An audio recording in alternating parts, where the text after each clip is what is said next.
निजी संपत्ति पर 12 साल तक कब्जा, एडवाइस पोजीशन, प्रतिकूल कब्जा कानून। या फिर आपने सुना होगा कि अगर सरकारी भूमि है और उस भूमि के ऊपर किसी ने 30 साल तक कब्जा रखा तो उस भूमि का उसे मालिकाना अधिकार प्राप्त हो जाता है। आइए आज की इस वीडियो में हम जानकारी करेंगे कि सुप्रीम कोर्ट के उस फैसले की प्रतिकूल कब्जा कानून के आधार पर। यार बहुत से व्यक्ति यही समझते हैं कि अगर यार 12 साल तक किसी की भूमि पर कब्जा हो जाए तो उस भूमि के ऊपर कब्जा करने वाला मालिक उसका मालिक हो जाता है। यानी कि जिस व्यक्ति की भूमि पर कब्जा किया है, अगर वो व्यक्ति 12 साल तक उस भूमि को नहीं उससे छुड़ाता है तो सुप्रीम कोर्ट के एक फैसले के अनुसार एडवर्स पोजीशन उसे ही जमीन का मालिकाना हक मिल जाता है जो व्यक्ति कब्जेदार होता है। नमस्कार, आदाब, मैं हूं राव अकरम और आप देख रहे हैं मेरा हिंदी यूट्यूब चैनल। जमीन पर कब्जे से मालिकाना हक के संबंध में भारतीय कानून विशेष रूप से यानी परिसीमन अधिनियम 1963 लिमिटेशन एक्ट 1963 के बारे में आज हम इस वीडियो के अंदर बात करेंगे। लेकिन आपसे गुजारिश है कि अगर आप लोग इस यूट्यूब चैनल पर पहली बार आए हैं तो कृपया चैनल को जरूर सब्सक्राइब कर लें और हाँ, इस वीडियो को लाइक करना बिल्कुल ना भूलें, क्योंकि अगर आप वीडियो को लाइक करेंगे तो वीडियो और भी आप लोगों के लिए आसान होगी समझने में। सुप्रीम कोर्ट का फैसला प्रतिकूल कब्जा कानून यानी एडवाइस पोजीशन और मालिकाना हक। जैसा कि मैंने आपको बताया है कि लिमिटेशन एक्ट 1963 एक महत्वपूर्ण सिद्धांत और पर आधारित एक प्रतिकूल कब्जा यानी एडवाइस पोजीशन इसे कहा जाता है। इस सिद्धांत का सार यह है कि अगर कोई व्यक्ति, समझना मेरी बात गौर से, और हाँ, वीडियो को लाइक जरूर कर देना। अगर पहली बार चैनल पर आए हैं तो सब्सक्राइब जरूर कर लेना। और हाँ, आपसे यही गुजारिश है, उम्मीद है, क्योंकि बहुत से ऐसे यूट्यूब पर जो वीडियो देखते हैं लोग, वीडियो देखने के बाद जब उनका मकसद निकल जाता है तो ना तो वो लाइक करते हैं ना ही उस वीडियो के या उस चैनल को वो सब्सक्राइब करते हैं, और बाद में ढूंढते फिरते हैं यार उस व्यक्ति ने ये बात कही थी। फिर वही व्यक्ति वीडियो के नीचे लिखते हैं यार ये बताना था हमें, ये इस बारे में हमें बताए। तो मुझे पता चल जाता है कि आप अगर मेरे सब्सक्राइबर हैं तो ही आप मेरी इस वीडियो के नीचे सवाल लिखें। अगर आप मेरे सब्सक्राइबर नहीं हैं तो बिल्कुल भी ना लिखें। बहुत से ऐसे यूट्यूबर हैं, किसी की भी आप जाकर वीडियो देख सकते हैं।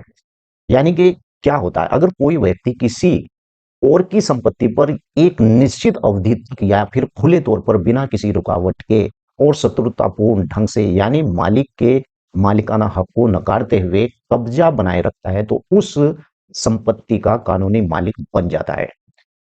अब भाई, कानून तो यही कहता है कि आपकी अगर संपत्ति है तो आपको उस संपत्ति को यानी बहुत ही अच्छे तरीके से रखना चाहिए, उसकी देखभाल करनी चाहिए। ऐसा नहीं कि संपत्ति कहीं भी पड़ी है और आपको पता ही नहीं है, आप ना उसकी रक्षा करें। अगर ऐसी संपत्ति को कानून भी ये सोचता है कि इस व्यक्ति के पास ये संपत्ति है लेकिन इस भूमि का इसको आवश्यकता नहीं, तो ऐसे में कानून भी, अगर आप 12 साल तक उस भूमि के ऊपर अपना कब्जा या हक साबित नहीं करते हैं और दूसरा व्यक्ति उस पर कब्जा कर लेता है और 12 साल तक आप उसे हटाते नहीं है। इससे पहले मैंने वीडियो बनाई थी बीएनएस 164 के आधार पर, यानी नियम 164। और मैंने उसमें बताया था कि अगर किसी की भूमि पर कोई कब्जा कर रहा है तो तुरंत एसडीएम को अधिकार होता है उस वहां से कब्जे को हटाया जाए। निजी संपत्ति पर 12 साल का कब्जा। चलिए मैं सीधा ही आपको अपने स्क्रीन पर ले आता हूं जिसके ऊपर आज मैंने तैयारी की है कि आपको इस वीडियो के ऊपर बात करें। निजी संपत्ति पर 12 साल का नियम क्या है। सुप्रीम कोर्ट लिमिटेशन एक्ट अनुच्छेद 65 की व्याख्या करते हुए यह स्पष्ट है, समझना आपको ध्यान देने वाली बात है, क्योंकि अगर आप इस वीडियो को ध्यान से नहीं देखेंगे तो आपको कुछ भी नहीं पता चलेगा। आपके सामने कोई भी कह देगा यार 12 साल तक उसका कब्जा था। अरे भाई, 12 साल तक का कब्जा अगर उस भूमि के ऊपर है तो उसमें कई शर्तें होती हैं, और मैंने बहुत सी वीडियो में बताया कब्जा करना बहुत आसान होता है, लेकिन कब्जे को साबित करना उससे ज्यादा कहीं कठिन होता है। तो बात करते लेते हैं। यानी कि निजी संपत्ति, यदि कोई व्यक्ति किसी निजी संपत्ति या अचल संपत्ति इंप्रूवमेंट प्रॉपर्टी पर 12 साल या उससे अधिक समय तक लगातार खुला और शत्रुतापूर्ण कब्जा रखता है तो असली मालिक को उस संपत्ति का दावा करने या कानूनी अधिकार समाप्त हो जाता है। कानून यहां पर यही समझता है। मेरे गांव में भी ऐसे लोगों की संपत्ति पड़ी हुई है जिन लोगों के पास बहुत ज्यादा संपत्ति है लेकिन वो उस भूमि की देखभाल बिल्कुल भी नहीं करते हैं। तो अगर वो व्यक्ति देखभाल नहीं करता है तो कानून यही कहता है कि अगर आपके पास ये संपत्ति है क्यों ना दूसरे को दे दी जाए। जब 12 साल से वो व्यक्ति उस संपत्ति की देखरेख और रक्षा कर रहा है, आपकी भले ही संपत्ति टाइटल के अंदर आपका नाम हो या खतौनी के अंदर आपका नाम हो या उसकी जो है आपके पास रजिस्ट्री हो या कुछ भी हो, लेकिन अगर आपका उस भूमि के ऊपर अधिकार नहीं है और आपने खाली छोड़ रखी है तो ऐसे में कोई भी आपकी जमीन पर कब्जा कर सकता है। और कब्जा करने के बाद 12 साल तक अगर उस व्यक्ति को आप वहां से नहीं हटाते हैं तो समझ लिए आपकी भूमि का मालिकाना उस कब्जेदार को चला जाए। चलिए बात करते हैं परिणाम क्या है। 12 साल तक संपत्ति, इस पर आइए।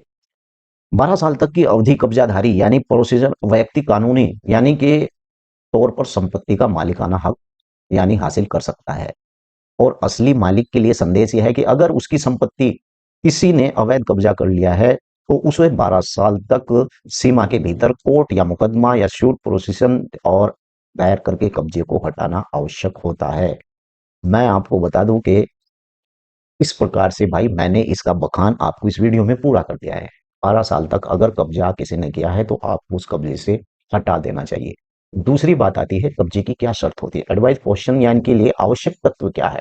कहने का मतलब ये है कि भाई आपके पास अगर उस भूमि का आपको मालिकाना हक चाहिए, आपके पास ऐसे बहुत से आदमी हैं, 80% कुछ ऐसे व्यक्ति हैं भारत के अंदर जो एक दूसरे की जमीन पर काबिज हैं। लेकिन मैं आपको बताऊं कि इसके ऊपर मैंने सुप्रीम कोर्ट का एक अभी 2025 के अंदर एक कानून आया था लैंड गैबरिंग, यानी कि उसका भी ध्यान आपको रखना चाहिए कि उसके बारे में मैंने वीडियो की पूरा बताया है कि अगर आपने किसी की भूमि पर कब्जा कर लिया है तो आप भी धोखेबाज ही माने जाएंगे और इसमें सजा का प्रावधान भी है। लेकिन यहाँ खुले तौर पर कब्जे की बात चल रही है। अगर कब्जा है भाई, आपका पुराना कब्जा है, तो प्रतिकूल कब्जा साबित करने लिए कब्जाधारी को इन शर्तों को साबित करना होता है जो सुप्रीम कोर्ट के द्वारा अनिवार्य की गई है।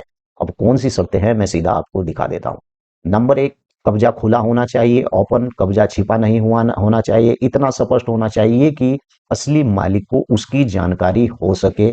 अब नंबर दो, शत्रुतापूर्ण कब्जा चाहिए। कब्जा मालिक की अनुमति सहअनुमति के बिना होना चाहिए और कब्जेदारी के को खुले तौर पर असली मालिक मालिकाना हक नकारना चाहिए। किराएदार या केयर टेक कब्जा कभी भी प्रतिकूल नहीं बन सकता क्योंकि कब्जा मालिक की सहमति से होता है।